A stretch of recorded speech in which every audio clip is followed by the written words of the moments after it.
오늘 함께 살펴볼 주제 말씀은 아가서 2장 5절입니다. 5장 8절을 함께 읽겠습니다. 아가서 2장 5절입니다. 너희는 건포도로 내 힘을 돕고 사과로 나를 시원케 하라. 내가 사랑함으로 병이 낫음이니라. 아가서 5장 8절. 예루살렘 여자들아, 너희에게 내가 부탁한다. 너희가 나의 사랑하는 자를 만나거든 내가 사랑함으로 병이 낫다고 하려무나. 여러분 아가서를 다 읽어보셨겠습니다마는 아가서는 솔로몬과 또 술람미 여인의 사랑의 연서가 되겠습니다. 사랑의 노래를 또 사랑의 편지를 우리에게 남긴 것입니다. 당시 솔로몬에게는 주변에 여자들이 많았어요. 그리고 특별히 좀 이상하긴 합니다마는 부인들도 많았어요. 그리고 또 부인까지는 아니지만 또 이렇게 첩들도 많았어요. 아가서 6장 8절 9절에 의하면 왕후가 60이요 비빈이 80이라고 이제 일단 아가서는 기록이 되어 있고요. 9절에 그렇지만 나의 비둘기 나의 완전한 자는 하나뿐이로구나 그랬어요. 처음에 출발은 솔로몬이 어쨌든 기록에 의하면 아내가 60이고 이제 첩이 80이었어요. 나중에 얼마나 많아졌는지 아시죠? 열왕기상 11장 3절에는 왕은 후비가 700이니요 빈장, 첩이 300이니라. 왕비들이 왕의 마음을 돌이켰다. 그런 말씀이 있습니다. 이렇게 수많은 아내들을 얻을 수 있었던 이유가 무엇입니까? 여러 이유가 있어요. 당시에는 강한 나라일수록 왕에게 누가 많아요? 신하들만 많은 게 아니라 이제 아내들이 많이 이제 있었습니다. 경쟁하듯이 너네 나라 왕은 부인이 몇이야? 우린 100명밖에 안 돼. 경쟁하듯이 이제 자꾸 늘어나는 것입니다. 당시에 솔로몬의 왕국이 얼마나 컸는지를 정말 안타깝지만 이제 알 수 있는 것이죠. 나라가 강성해지고 하나님의 축복으로 부강해질 때에 어디로 돌아가야 합니까? 하나님의 말씀과 가르침으로 돌아가야 되는데 그 세상 당시의 문화에 물들어서 똑같은 일을 한 거예요. 그런데 그 와중에도 예를 들어 700번의 결혼식 혹은 1000번의 이런 어떤 만남이 있음에도 불구하고 사랑하는 사람은 누구밖에 없어요? 어쨌든 아가서의 기록에 의하면 6장 9절에 나의 비둘기 나의 완전한 자는 뭐밖에 없다고요? 하나밖에 없다 그랬어요. 그 하나가 누굽니까? 그 하나가 이제 술람미 여인입니다. 우리 본교 주석의 아가서 서론은 이렇게 기록을 하고 있습니다. 전체 노래는 분명히 솔로몬 왕이 오직 사랑 때문에 결혼한 팔레스타인의 북부 지역의 한 시골 처녀와의 사랑 이야기다 그랬어요. 보통 결혼을 왜 합니까? 사랑 때문에 하죠. 근데 당시 이 표현에 의하면 당시에 솔로몬은 뭐가 없어도 결혼을 했어요? 전혀 사랑이 없어도 얼마든지 결혼을 했어요. 정략적으로, 정치적으로, 군사적으로 이제 다 이렇게 관계를 맺고 혈연을 맺어야 안전하게 전쟁으로부터 자기 나라를 지킬 수 있다고 생각했기 때문입니다. 쉬운 말로 조공을 바치는 나라가 예를 들어 700나라 그렇게 편하게 생각하시면 이해가 되겠습니다. 역사적인 정확한 사실은 아닙니다만은 그렇게 관계를 맺고 싶어하는 사람들이 많았다는 거예요. 하지만 이 노래 자체, 아가서의 노래 자체는 전체로서의 교회와 교인 개개인에 대한 그리스도의 사랑을 드러내는 아름다운 예증의 역할을 한다 그랬습니다. 이 아가서의 이 기록, 그리고 이 기록을 성경에 이제 집어넣고 성령께서 역사하신 이유는 결국 두 남녀가 어떤 사랑을 했는지만 알려주기 위한 로맨스 소설이 아니고요. 그런 이제 연애 소설이 아니고요. 누가 누굴 사랑한다고요? 하나님께서 어디를? 이 교회를 사랑하시는 그런 이야기다라고 하는 것입니다. 그걸 예증적으로 보여준다는 거예요.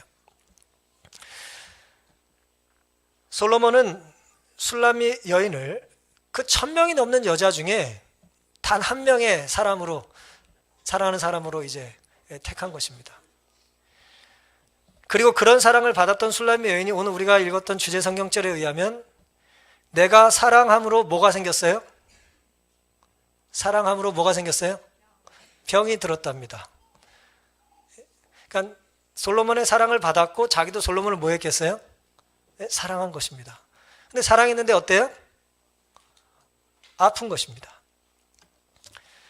오늘 아가서 2장을 중심으로 사랑의 몇 가지 특징을 좀 살펴보려고 합니다. 아가서 2장 7절에는 예루살렘 여자들아 내가 노루와 들사슴으로 너에게 부탁한다. 내 사랑이 원하기 전에는 흔들지 말고 뭐 하지 말라고요? 깨우지 말라 그랬어요. 사랑의 첫 번째 특징은 아가서에 의하면 뭐 하지 않는 거예요? 뭐 하지 않는 거예요? 그가 원하지 않는 것을 허락하지 않는 것입니다. 반대로 얘기하면 그가 필요한 것을 뭐 하는 거예요? 필요한 것을 채워주는 것입니다. 두 사랑하는 남녀가 주고받았던 사랑의 내용은 그 사람의 필요를 뭐 해주고 싶어 한다고요? 채워주고 싶어 해요. 지금 피곤해서 잠자는 사람 뭐 하지 말라고요? 깨우지 말라는 거예요. 누가 좀 조용히 있고 싶으면 시끄럽게 말하지 말라는 거예요. 또 누가 말을 걸고 싶으면 뭐 하라는 거예요? 귀 좀 열라는 것입니다. 술람의 여인의 관심이 온통 솔로몬에게만 향하고 있고 이 여인은 지금 사랑에 눈이 멀었어요. 잠들기 전까지 서로 사랑을 속삭이다가 이제 잠이 들었습니다. 그럼 뭘 기대할까요? 아침이 되기를 기대하겠죠. 근데 아침에 시간이 잘 와요, 안 와요? 잘 안 와요. 빨리 대화하고 싶은데 이 잠이 든 사람이 깨질 않는 것입니다. 그럼 어떤 유혹에 들어요? 뭐 하고 싶어요? 깨우고 싶지 않고 계속 자기 하고 싶으시면 안 됩니다. 깨우고 싶은 거예요. 깨우고 싶은 거예요. 얘기하고 싶으니까. 우리가 아이를 키우다 보면 어떤 마음이 들어요? 갓난아이가 막 미소 짓고 막 엄마 아빠 그러면 어때요? 그 말 듣고 싶어가지고 애 자꾸 자려고 그러면 뭐 하고 싶어요? 야, 말 좀 해봐 이렇게. 정말 사랑하면 근데 뭐예요? 알아서 일어날 때까지 두고 싶은 것입니다. 지금 그런 심정인 것이에요. 여기 지금 솔로몬을 향한 이 술람의 여인이 너에게 부탁한다는 표현을 썼어요. 때로 우리는 사랑 때문에 부탁해야 될 일이 생깁니까? 난 부탁하고 싶어가지고 부탁하기 싫어가지고 사랑 안 하겠어. 그런 사람 빼고는요. 제가 예언을 합니다. 여러분 누군가를 사랑한다는 것 때문에 그 사람을 위해서 부탁할 일이 반드시 생겨요. 뭐 또 청탁한다는 얘기 아니에요. 사랑하기 때문에 약자가 되는 거예요. 사랑하기 때문에 내 자아를 포기해야 되는 것이 생기는 것입니다. 그리고 사랑하는 사람을 위해서 하는 부탁은 우리가 뭐예요? 부끄럽지도 어렵지도 않아요. 기쁜 것입니다. 즐거운 거예요. 누군가를 깊이 사랑하면 내 안에 내가 사는 게 아니라 그 사랑하는 대상이 사는 것 같아요. 갈라디아 2장에 바울이 고백했던 것처럼 내가 예수를 사랑하기 때문에 내 안에 누가 살아요? 그리스도가 살아계신 것입니다. 내 의식주를 선택하는 것보다 내가 사랑하는 사람의 의식주를 더 많이 생각하는 거예요. 우리 군대 보내시고 특별히 어머님들 어때요? 날이 추우면 이놈 벌 좀 잘 받아라 그럽니까? 같이 추위를 겪고 날이 더우면 어때요? 집안에 에어컨도 잘 틀지 않고 그런 심정으로 자녀들을 키우는 것입니다. 그게 사랑 때문에 그런 거예요. 필요를 예민하게 살피고 채우는 것입니다. 우리를 향한 주님의 사랑도 그렇다는 것을 잊지 마시기를 간절히 바랍니다. 이사야 54장 10절에 산들은 떠나고 작은 산들은 옮길지라도 주의 인자는 너에게서 떠나지 않을 거라 그랬어요. 산들이 흔들리고 지축이 흔들려도 주님의 사랑은 우리 곁을 떠나지 않습니다. 욥기 28장 24절에는 땅끝까지 감찰하시고 온 천하를 두루 보신다 그랬어요. 시편 113편 6편에는 쉬운 번역본을 이렇게 번역하고 있습니다. 누가 몸을 굽혀 하늘과 땅을 내려다보는 그분과 같겠습니까? 하늘에서 이 자리를 하감하시고 허리를 숙이시고 우리의 안수식과 이 예배를 하나님께서 주목하고 계시다는 거예요. 얼마나 감동적인 상상입니까? 우리 눈에 하나님 보이시지 않지만 하나님은 허리를 숙이셔서 우리와 함께 하신다는 것을 늘 믿고 감사하며 살기를 바라는 것입니다. 때로 육신의 부모는 자녀를 잊어버려요. 나도 모르게 잊어버리고 또 심지어 잃어버리기도 해요. 하지만 예수님은 세상 끝날까지 우리와 항상 함께 하신다는 말씀을 하셨어요. 그 얘기는 뭐예요? 우리 곁을 항상 떠나지 않으신다는 말씀입니다. 술람이 여인에게 있어서 지금 사실은 뭐예요? 자는 사람 깨우지 말라는 이 화자는 누구냐면 술람이 여인인데요. 솔로몬의 필요를 채워주는 것이 술람이 여인의 필요예요. 내가 사랑하는 사람이 좋아하는 것이 나도 좋은 것입니다. 뭐 줏대가 없고 생각이 없고 무슨 뭐 판단력이 떨어져서가 아니에요. 너 좋은 건 나도 좋은 것입니다. 우리 부모님들 다 이런 마음 아시죠? 지금 연인의 마음이 그런 거예요. 네가 좋은 거면 나도 좋아. 지금 술람 여인은 솔로몬과 그런 사랑을 하고 있는 것입니다. 주님은 우리의 영적인 필요를 채워주시고자 항상 준비하고 계시다는 것을 의심하지 않고 살게 되시기를 간절히 바랍니다. 사랑의 두 번째 특징은 9절부터 나오는데요. 나의 사랑하는 자는 노루와도 같고 어린 사슴과도 같아서 우리 벽 뒤에 서서 창으로 들여다보며 창살 틈으로 엿보는구나 그랬어요. 지금 나를 누가 쳐다보고 있다는 걸 여자분들이 직감적으로 아는 거예요. 누가 날 보고 있어요. 근데 날 사랑하는 사람이 날 보고 있어요. 내가 사랑하는 사람이 나를 보고 있어요. 그럼 그 사람이 나를 좀 잘 보게 하고 싶어요? 못 보게 하고 싶어요? 창살 틈을 열까요? 닫을까요? 어딜 봐 그리고 닫아요? 살짝 열어서 잘 보게 만들겠죠. 지금 그러고 있는 거예요. 그렇게 연애를 하고 있는 것입니다. 10절 그런데 나의 사랑하는 자가 내게 말하여 이르기를 나의 사랑 나의 어여쁜 자야 일어나서 함께 가자. 겨울도 지나고 비도 그쳤고 지면에는 꽃이 피고 새 노래할 때가 이르렀는데 방구의 소리가 우리 땅에 들리는구나. 계절이 바뀌면 철새인 당시의 비둘기들이 봄이 돼서 이제 날라왔다는 얘기예요. 13절 무화과 나무에는 푸른 열매가 익었고 포도나무는 꽃이 피어 향기를 토하는구나. 나의 사랑 나의 어여쁜 자야 일어나서 함께 가자. 문을 살짝 열고 잘 보게 해주고 했더니 이런 사랑의 대화를 지금 주고받고 있는 것입니다. 사랑의 두 번째 특징은 사랑은 좋은 것을 함께 나눕니다. 뭘 나눠요? 먹다 남은 걸 나누는 게 아니고 좋은 것을 보관했다가 주려고 놔두는 것입니다. 좋은 것을 나누는 거예요. 좋은 것을. 지금 이 두 연인에게 있어서 좋은 게 뭡니까? 보고 싶은 거고 또 보여주고 싶은 거고 봄이 돌아와서 이 온 하나님께서 만드신 천연계가 지금 아름답게 변하고 있는 것을 뭐 하고 싶은 거예요? 나가서 보고 싶은 거예요.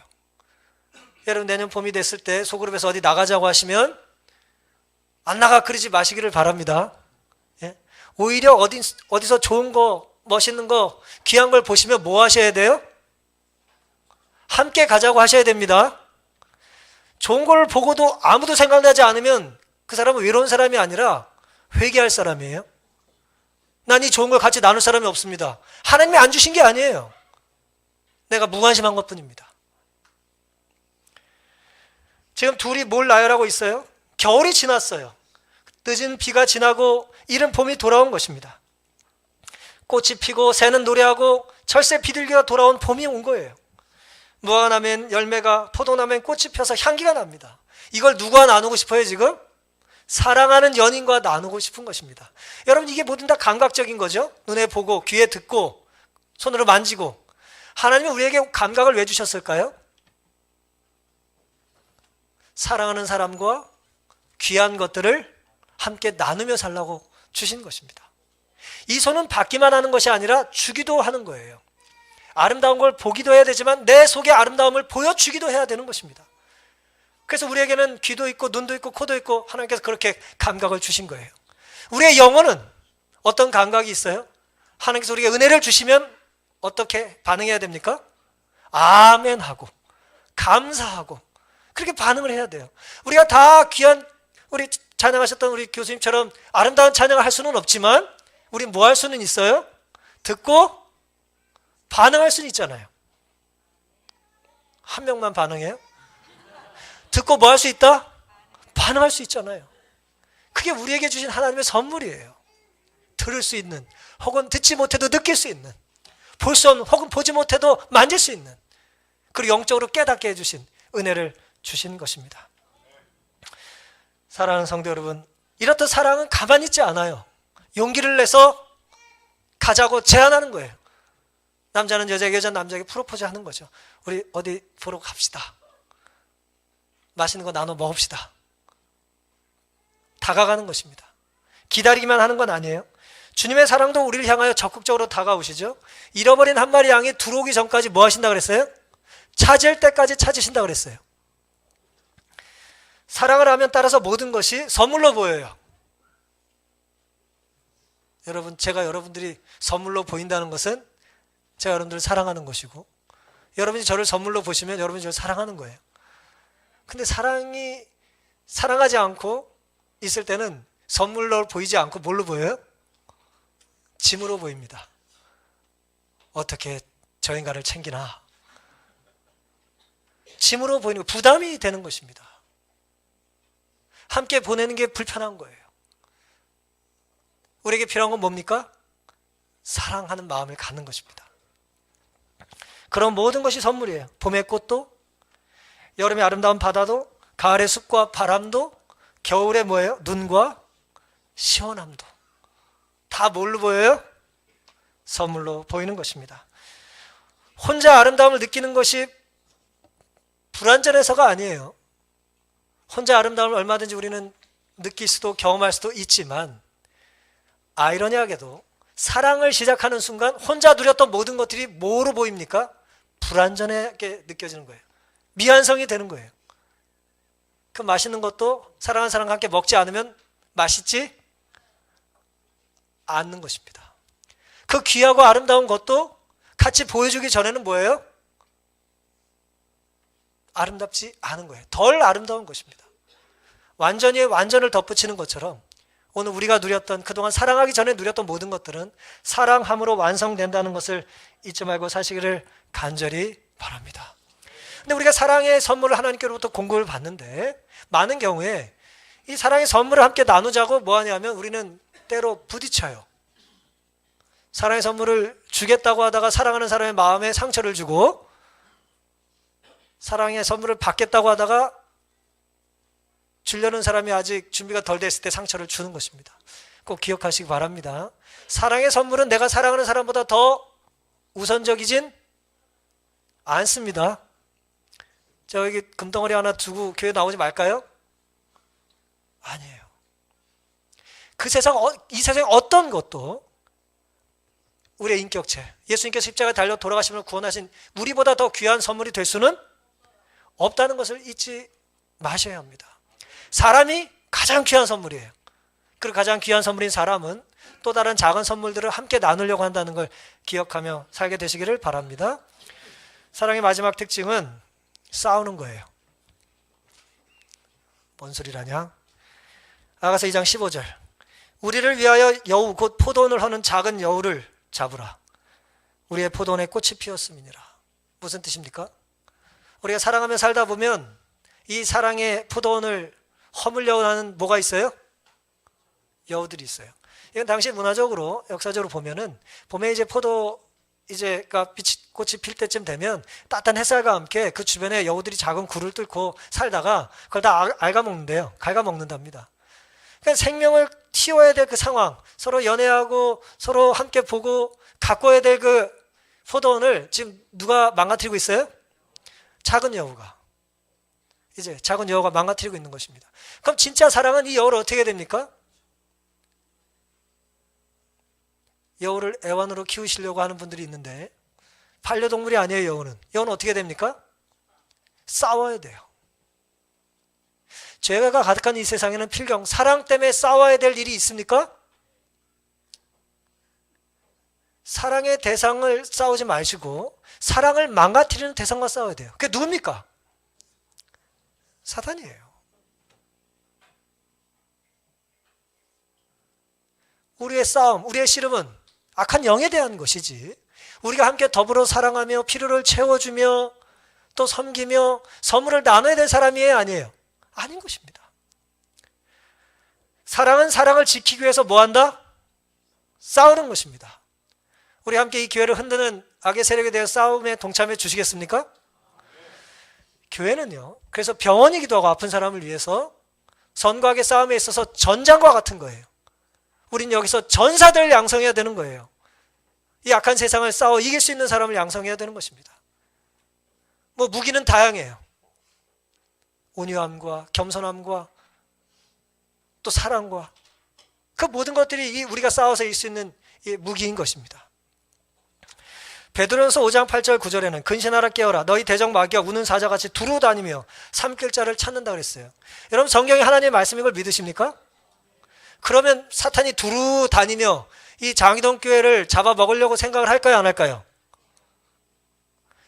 여러분이 사단이라면 안 하겠어요? 하죠. 두루 다녀요. 삼킬자를 찾아요. 그런데 너희는 믿음을 굳게 하여 저를 대적하라. 이는 세상에 있는 너희 형제들도 동일한 고난을 당하는 줄을 알미라 그랬어요. 믿음의 모든 하나님의 자녀들은 이 잡아먹겠다고 달려드는 악한 사자와 같은 싸움을 싸워야 되는 것입니다. 반대로 말씀드리면 싸우라고 부름받은 거예요. 요한일서 2장 27절 너희는 주께 받은 바 기름 부음이 너희 안에 거하나니. 성령의 기름 부음이 우리 가운데 지금 거해요. 지금 안수받은 분들만 그런 것이 아니에요.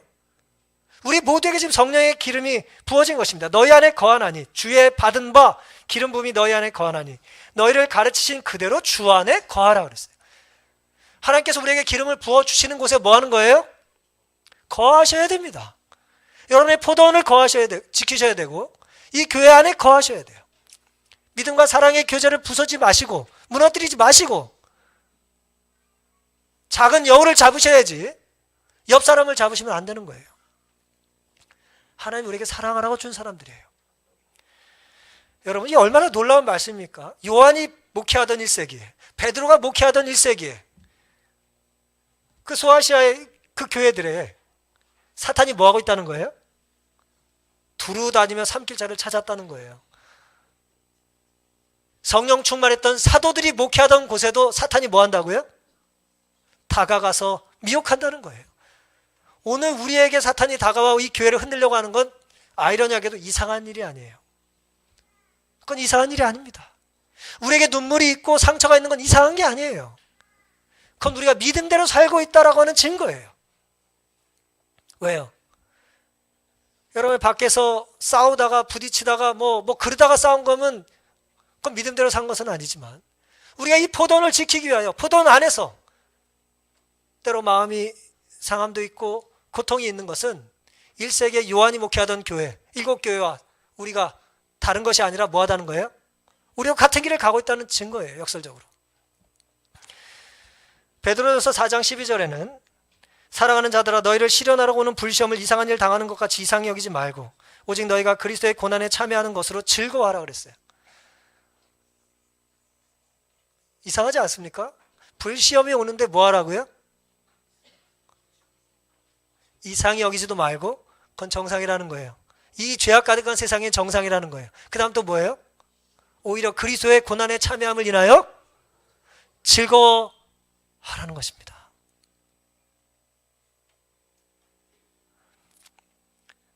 여러분, 우리가 신앙생활 하면서 당하는 아픔과 상처, 그것은 우리가 불평할 일이 아니라 감사할 이유도 될 수 있다는 것을 믿게 되시기를 바랍니다.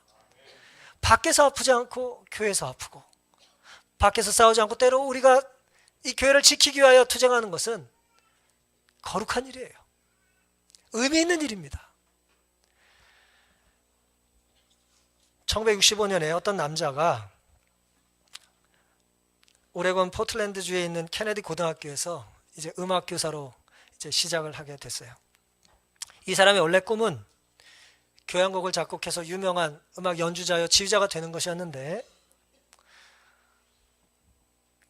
미국의 선생님들은 방학에 시간도 많고 또 뭐 그런 여유가 있다고 생각을 해서 이분이 혹시 몰라서 교사 자격증을 따둔 것을 가지고 이제 잠깐 동안만 교사 생활을 하면서 이제 교향곡을 작곡하기 위한 준비로 삼기를 시작했어요. 근데 정작 학교 가서 음악 선생님이 돼서 수업을 하다 보니 어때요? 시간이 있어요, 없어요? 시간도 없고 아이들은 음악에 관심도 없고 클래식이 뭔지도 모르고 뭐 음표도 모르고 교향악단은 수준이 너무 떨어지고 이 사람이 너무 자기의 존재감이 없는 것 때문에 괴로워했어요. 내가 이러려고 나를 알아주지 못하는 학교에서 이렇게 시간을 보내야 되나. 그렇게 수많은 시간들을 자신의 존재의 의미를 깨닫지 못하면서 중간에 아이도 태어나고 하다 보니 뭐예요? 이제는 선택을 하고 들어왔던 곳이 이제는 더 이상 뭐가 없어졌어요? 선택의 여지가 없어졌어요. 내가 먹고 살기 위해서 어쩔 수 없이 교사를 해야 된다는 것 때문에 너무 고통을 겪고 괴로움을 겪었어요.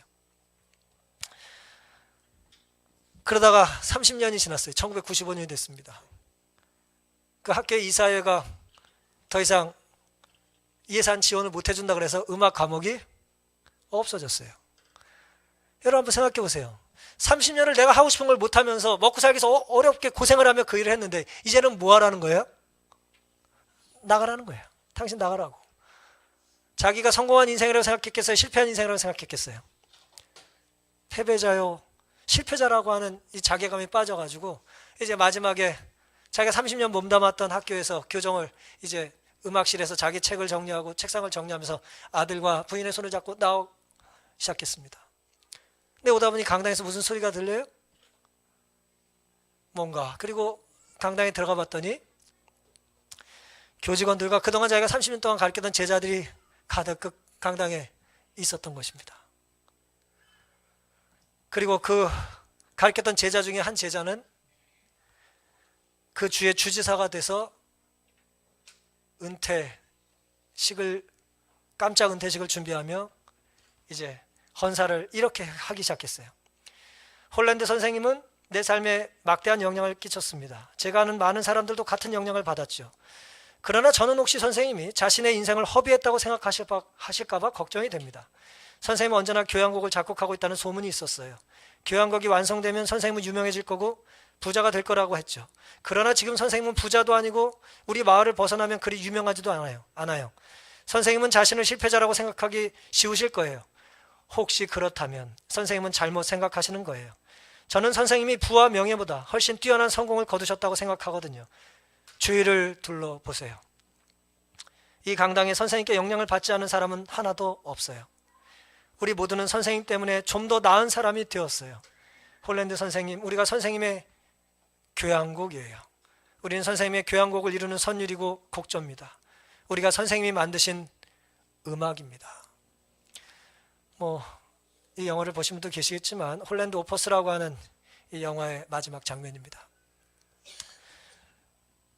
사랑하는 성도 여러분, 우리가 다 이렇게 음악 선생님으로 학생들 30년 동안 가르치는 일을 하지는 않지만 우리는 어떤 면에서 이 한 해가 마쳐지는 이 즈음에 혹은 오늘의 안수식에 이런 느낌이 들고 있을지 모르겠어요. 내가 했던 신앙, 내가 살았던 모든 일들, 내가 의미 있다고 생각했던 모든 것들이 다 무너지는 그 순간에 하나님 우리에게 전혀 다른 말씀을 하시는 것입니다. 네가 했던 모든 일들은 하나하나가 다 의미가 있었다는 거예요. 네가 했던 모든 교회 봉사들은 다 의미가 있었다는 것입니다. 스가랴 13장 6절에는 스가랴가 예언적으로 이렇게 말을 하고 있습니다. 내 두 팔 사이의 상처는 어찌미냐 하면 대답하기를 이는 나의 친구의 집에서 받은 상처라. 예수님께 예언된 메시아 예언입니다. 십자가에서 못을 박혀 손에 상처가 난 것에 대하여 예수님이 뭐라고 대답하셨다고요? 너 왜 손을 다쳤냐 했더니 예수님이 뭐라고 대답하셨다고요? 친구 집에서 상처를 받았다는 거예요. 요한복음 15장 13절에는 사람이 친구를 위해서 목숨을 버리면 이에서 더 큰 사랑이 없나니 너희가 나의 명하는 대로 행하면 곧 나의 친구라. 너희를 친구라 하였다는 말씀이 있어요. 말씀을 정리하면 예수님은 상처를 어디서 받으셨어요? 친구의 집에서 받았어요. 다시 말씀드리면 예수님은 예수님께 상처를 준 사람을 뭐로 삼으셨다고요? 친구로 삼으셨어요. 예수님이 그렇게 말씀하셨다면 오늘 우리가 신앙생활을 하며 혹은 가정에서 가장 가까운 사람과 주고받은 상처는 예수 그리스도를 공감할 수 있는 기회라는 것을 잊지 말게 되시기를 간절히 바랍니다. 사랑하는 사람을 세세히 살피시고 그의 필요를 채워주시고 또 내가 줄 수 있는 모든 것들을 선물로 나누시되 가장 중요한 것은 이 사랑을 흔드는 것을 위해서만 싸우시기를 바랍니다.